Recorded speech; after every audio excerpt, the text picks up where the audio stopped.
Hello and welcome to the special CNBC Africa broadcast. My name is Palesa Mufukeng. If you have been watching the channel, you would have seen the broadcast on the ECB rate decision where Christine Lagarde kept exchange rates on hold. But moving on to locally, we have our Governor Lesetja Kganyago on standby to deliver the interest rate decision. Let's cross over to him. However, inflation in most economies has yet to stabilize in line with targets.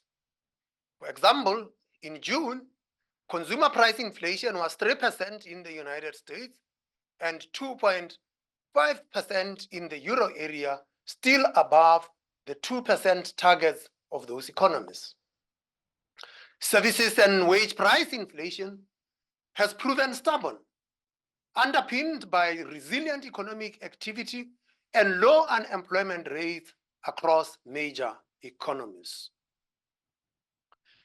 Clearly, the battle against inflation is not yet won, and for this reason, global interest rates remain elevated. At the same time, there has been some policy divergence which reflects different country circumstances.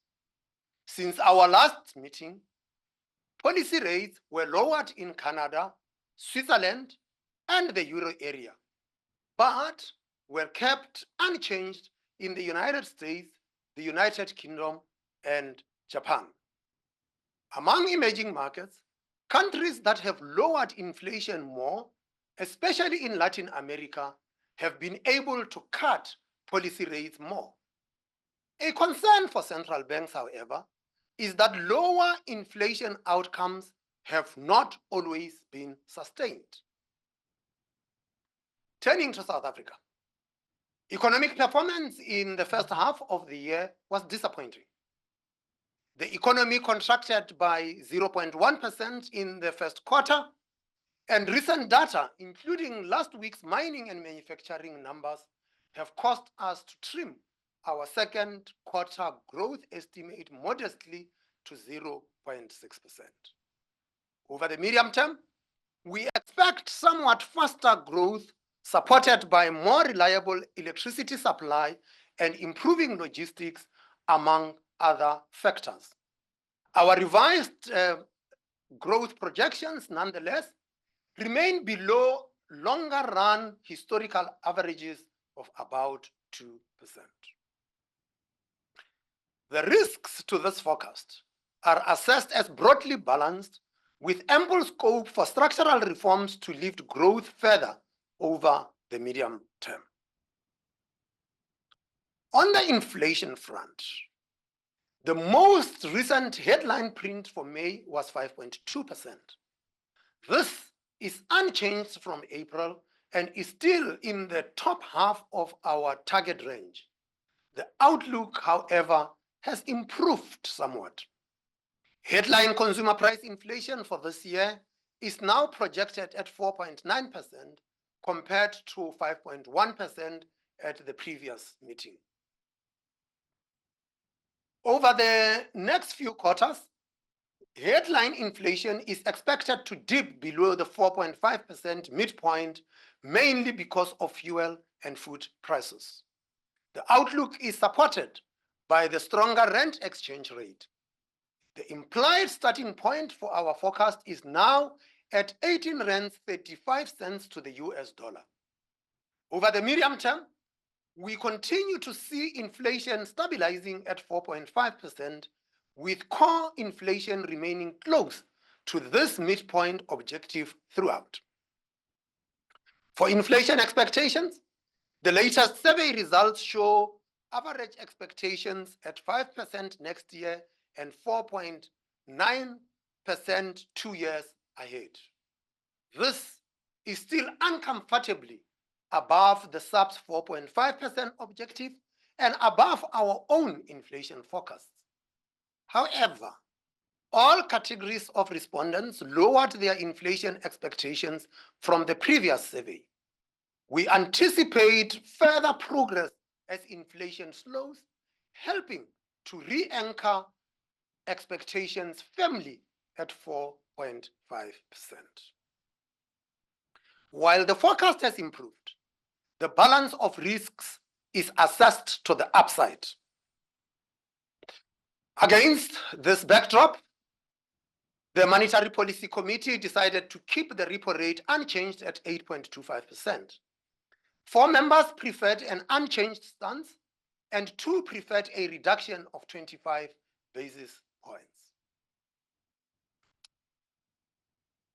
In discussing the stance, MPC members agreed that restrictive policy remains appropriate to stabilize inflation at 4.5%. The committee assessed that an unchanged stance remained appropriate given the inflation risks. Some members, however, were of the view that the inflation outlook had improved enough to reduce the degree of restrictiveness. Global interest rates remain high, especially in the United States, and rates may stay higher for even longer than markets currently anticipate. This presents risks to the currency outlook. Domestically, inflation expectations do not yet reflect the 4.5% midpoint objectives over the medium term. While expectations are moving in the right direction, they continue to show the impact of the recent inflation surge. We remain concerned about administered prices. We have had to mark up electricity inflation for this forecast round, even as other categories shifted lower.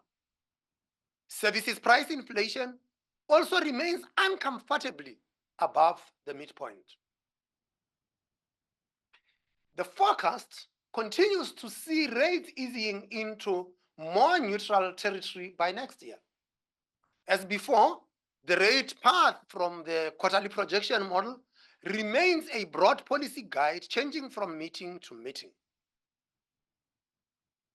Decisions of the MPC will continue to be data dependent and sensitive to the balance of risks to the outlook. We are committed to stabilizing inflation at the midpoint of the target band. Achieving this outcome will improve the economic outlook and reduce borrowing costs. Finally, we reiterate the views of the committee on additional measures that would improve economic conditions.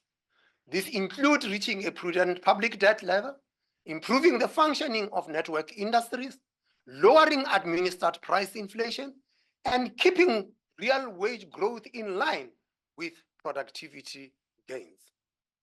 This concludes the statement of the committee, and at this stage, we would take the questions. As usual, please identify yourself, hopefully on the platform, and we will take questions from 3 participants at a time. And hands.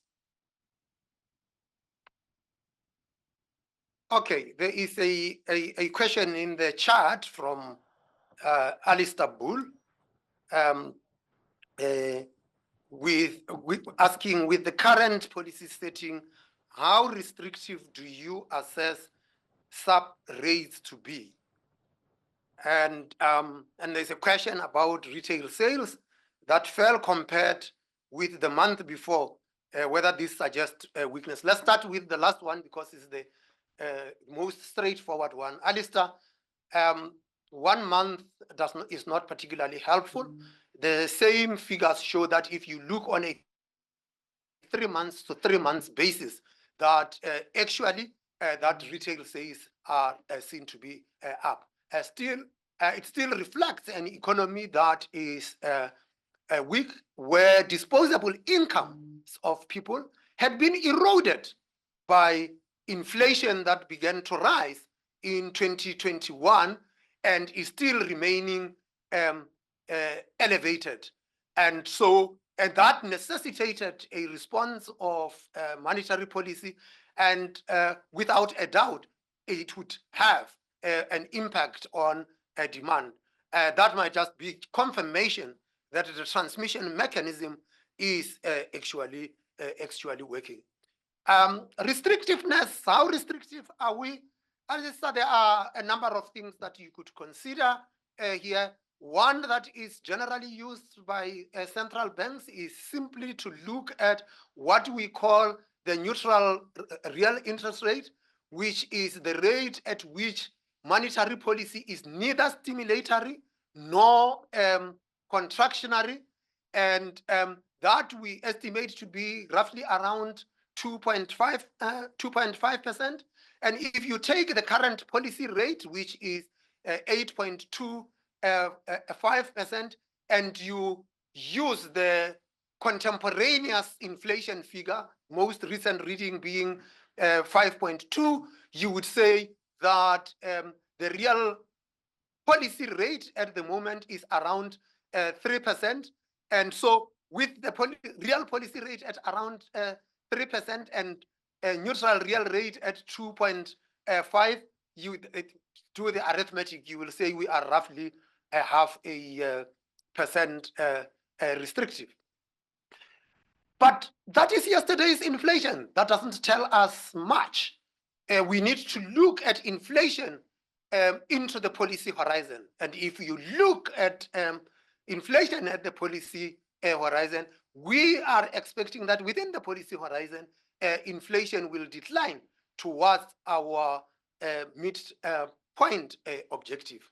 If that was to happen, indeed, it would then suggest that with the policy rate would be restrictive by an additional 70 basis points.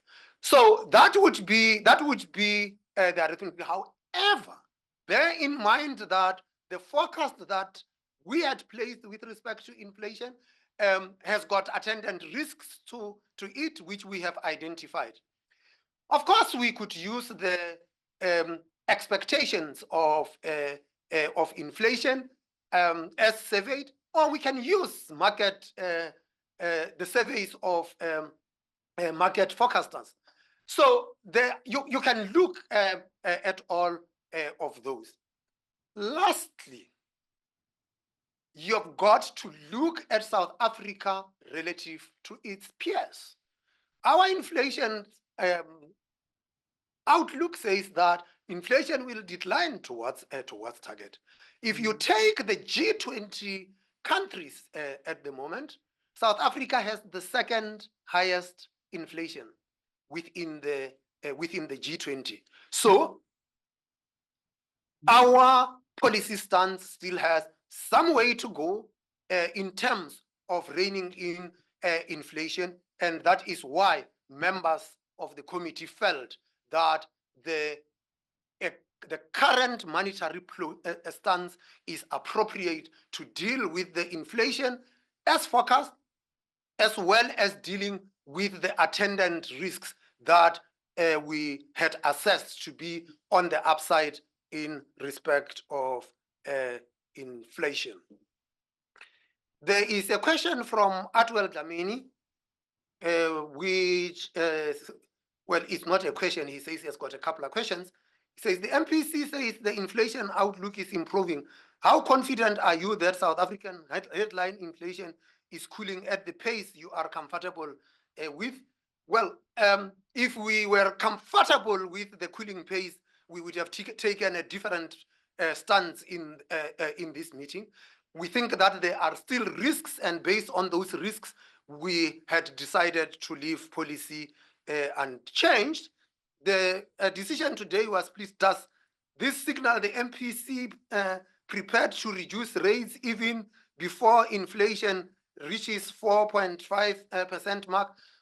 Well, you know, decision is split. Members express preferences, and after they expressed preferences, get engaged in protracted debates and arrive at a common position. And the common position is what we had decided to go out with. And now we need to be comfortable and see a couple of prints of inflation that tells us that indeed we are on the trajectory and that the risks that we had identified get tilted not to the upside in terms of inflation risk, but more towards the downside. That would give us comfort. But you can't drive a car just looking into the rear view mirror. We have got to look at our forecast and based on that forecast, take decisions cognizant of the risk that we had identified. And we decided to take the decision that we had taken today. And the MPC sees rates easing to more neutral territory. Can you please elaborate on what this means? Well, it is the QPM. It's just a path. And we take account of that. And the path in the QPM is based on some Taylor rule. And as we say repeatedly, the path that is projected by the QPM changes from meeting to meeting depending on the data. That there will be nothing more to add in terms of that.